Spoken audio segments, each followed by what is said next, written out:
자, 오늘 말씀에 10명의 나병 환자가 나오죠. 당시 나병은 불치병입니다. 성경에 이 나병이란 말은 저주받았다 이 말하고 완벽하게 일치하는 단어입니다. 나병은 전염성이 너무너무 강해서 사람들과 격리됐어요. 성 밖에 살아야 했습니다.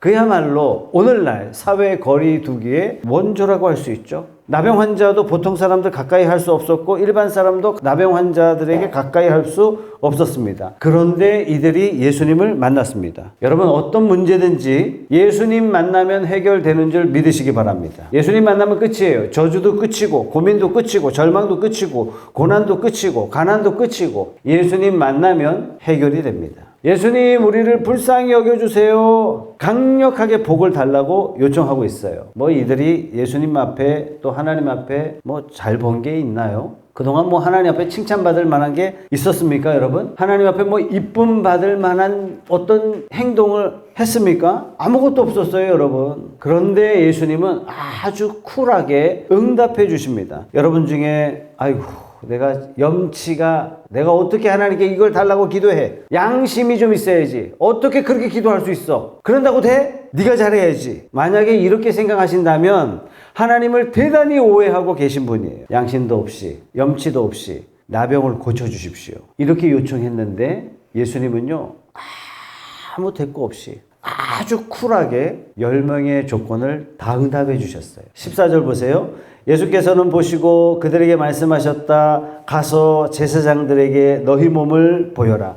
여러분들이 구약의 레위기 말씀을 자세히 읽어보신 분들은 금방 알아차릴 겁니다. 나병 환자가 제사장 앞에 간다. 제사장 앞에 갈 수 있는 조건은 딱 하나예요. 내가 나았다라는 확신이 들 때 나갈 수 있어요. 예수께서 나병 환자에게 제사장에게 가라. 너희 몸을 보여라. 뭐라고 할까? 예수님께서 선결제를 이미 해주신 거예요. 예수님께서 보증을 해주신 거예요. 아직 낫지도 않았는데 이미 나았다. 갖고 싶은데 구매 확정 보내주신 거랑 마찬가지예요. 놀랍게도 10명은 말씀대로 제사장에게로 향했습니다. 가는 도중에 놀라운 일이 벌어졌어요. 14절 하반절에 그런데 그들이 가는 동안에 몸이 깨끗해졌다. 대박입니다. 대박이에요. 놀라운 일이 벌어졌어요. 인생의 가장 큰 문제가 해결됐습니다. 여러분, 나병에 걸리면 사람들하고 마주칠 경우에 일반 사람들이 나병 환자에게 돌을 던져서 죽여도 이거를 살인죄에 해당하지 않는 거예요. 나병에 걸린 사람은 육신의 질병도 괴롭지만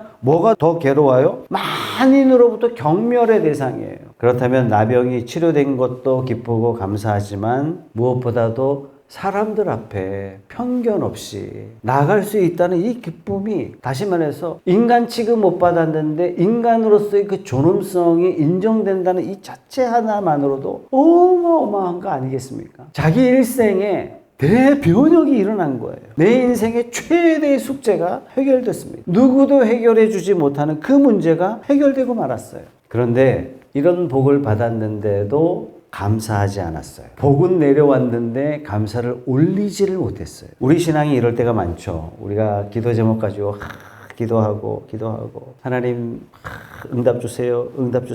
이런 목록들이 있는데 마치 주문서처럼 하나님 앞에 내밀듯이 하나님 이것도 주시고 저것도 주시고 건강은 만땅으로 주시고 재산은 무한대로 주시고 이것도 주시고 이 문제도 해결해 주시고 하도 그러다 보니까 받는 것도 너무 당연해져 버렸어요. 감사를 잊고 살 때가 너무나 많은 것 같습니다. 그죠? 우리가 한 해 동안에 하나님께서 건강을 지켜주신 거 중요한 감사 제목이에요. 그죠? 내 주변에 너무 귀하고 아름다운 분들을 붙여주셨다는 이 사실도 너무 귀하고 감사한 기도 제목이 아닐 수가 없습니다. 그런데 감사하지 않았어요. 하지만 한 명은 달랐습니다. 받는 게 끝이 아님을 알았어요. 내가 받은 복이 어디서 왔는지 알았어요. 그래서 감사하기로 결단하고 예수님께 돌아갑니다. 9명은 받은 복을 소유하려고 했고 1명은 받은 복에 반응하려고 했어요. 우리는 매 추수감사주일마다 10가지 감사를 올려드립니다. 여러분들이 감사를 올려드리는 그 순간 하나님이 얼마나 기뻐하시겠습니까? 여러분들이 매일매일 감사의 제목을 주님께 올리시기를 주님의 이름으로 축원합니다.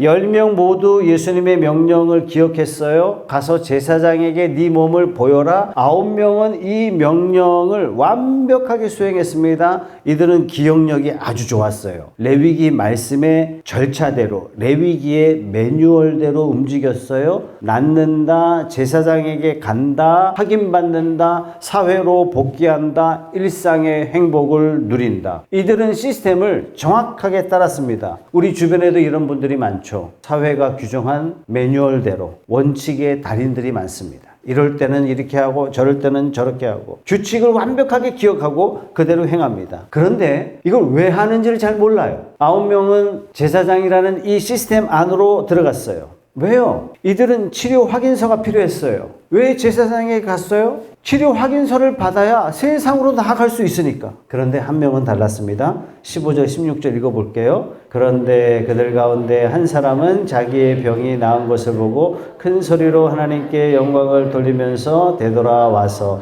예수의 발 앞에 엎드려 감사를 드렸다. 그런데 그는 사마리아 사람이었습니다. 이 한 사람의 방향은 세상이 아니라, 이 한 사람은 세상의 시스템대로가 아니라 나를 낫게 해주신 근원을 찾아갔어요. 이 사람에게는 내가 나았다 이 확인서가 중요한 게 아니에요. 나를 낫게 하신 은혜의 근본을 향해서 갔어요. 우리 감사는 어디를 향하고 있느냐? 내가 원했던 것을 이루어져서, 내가 원했던 것이 이루어져서 내가 편해졌다. 그래서 감사한다면 감사의 방향은 나 자신에게 있는 겁니다. 심지어 돌아온 한 명은 사마리아 사람이에요, 여러분. 다시 말해서 유대 사회의 시스템 안에 들어가지도 못하는 그런 사람이에요. 오늘날로 따지면 왕따요. 오늘날로 따지면 정회원이 아니에요. 영원히 정회원이 될 수가 없어요. 이방인입니다. 9명은 생각했을 거예요. 우리는 유대인이니까 제사장 찾아가는 게 순서야. 하지만 사마리아 사람은 순서보다도 예수님이 먼저였습니다. 우리 감사가 기억력에 의존한 순서가 되지 않기를 바랍니다. 우리 감사가 나의 편리에 함몰된 감사가 되지 않기를 바랍니다. 우리 감사가 방향성을 가진 고백이 되기를 소원합니다. 언제나 무슨 일이나 예수님께 유턴할 수 있는 감사, 이런 진짜 감사가 되시길 주님의 이름으로 축원합니다.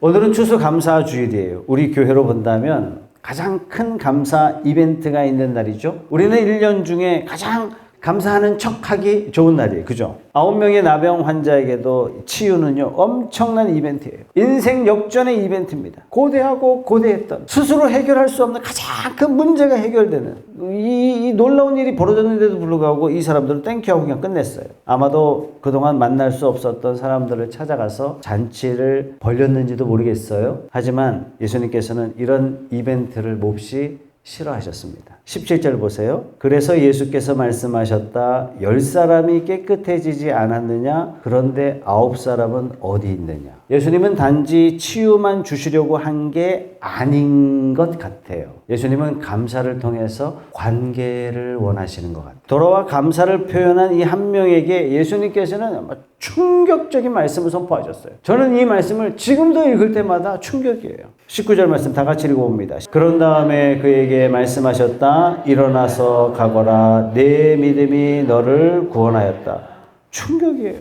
그렇다면 나머지 9명은 치료는 받았으나 구원은 받지 못했다? 감사를 표현했던 한 명은 치료를 넘어서 영원한 생명, 구원까지 받았어요. 성도 여러분, 우리 신앙이 체험으로 끝나면 안 됩니다. 기도하면 응답해 주시는 그 하나님께 반드시 감사를 올리는 저와 여러분들이 되십시다. 추수감사주일만 감사하고 내일 아침부터 다시 불평한다면 우리는 무료 체험판 신앙에 불과한 거예요. 하나님은 저와 여러분들이 프리미엄 멤버가 되기를 원하세요. 매일매일 감사하는 정규 멤버가 되기를 하나님은 원하십니다. 일이 잘 안 되면 불평하고 잘 되면 감사한다면 요거는 이벤트 감사예요. 그죠? 자신이 중심이 된 감사예요. 오히려 일이 안 될 때 하나님은 반드시 약속하셨어. 모든 것을 합력하여 선을 이루시는 주님이라고 말씀하셨어. 일이 안 돼? 그럼에도 불구하고 감사. 함께 일하는 사람이 마음에 안 들고 속 터져 죽을 지경이지만 하나님께서 이 과정을 통해서 지혜를 얻게 하시고 인내를 배우게 하시니 감사합니다. 환경에 따라서 해지되는 감사가 아니라 어떤 환경에도 불구하고 유지될 수밖에 없는 그런 감사. 10명이 예수님께 부르짖었습니다. 9명은 몸이 깨끗해졌어요. 1명은 영혼까지 깨끗해졌어요. 9명은 과거로부터 완전히 해방되었습니다. 1명은 미래를 선물 받았습니다. 내 믿음이 너를 구원하였다. 오늘 우리는 10가지 감사를 나눴습니다. 우리 손에는 축복의 영수 중 10개가 여러분들에게 명확하게 손에 들려져 있습니다. 우리 모두 10명의 나병 환자처럼 큰 은혜를 한 해 동안 받았습니다. 이제 설교를 마칩니다. 이제 예배가 마쳐집니다. 이제 우리는 밖으로 나갑니다. 우리 중 누구는 9명과 같이 될 수 있고 1명처럼 될 수도 있습니다. 예배당을 떠나는 그 순간 우리는 제사장으로 달려갈 것이냐, 올해 이런 좋은 일이 있었어, 사람들에게 축복의 영수증을 다 꺼내 들고 자랑할 수도 있습니다. 좋은 일이에요. 축하받아 마땅한 일입니다. 하지만 그것보다 우리의 방향을 주님께 돌리고 우리의 발걸음을 멈추고 예수님 발 앞에 돌아왔던 그 1명처럼 하나님이 다 하셨습니다. 모든 것이 하나님의 은혜였습니다. 우리의 축복의 원천 되신 주님께 먼저 감사드리는 저와 여러분들이 되십시다. 하나님, 이 모든 것이 하나님이 주신 복입니다. 모든 것이 주님의 은혜입니다. 내 인생이 다 하나님의 것이요, 내 인생의 진짜 주인은 바로 하나님 되십니다. 9명은 선물을 받았습니다. 1명은 돌아와서 선물을 주신 그분을 만났습니다. 선물이 좋습니까? 선물의 주인이 좋으십니까?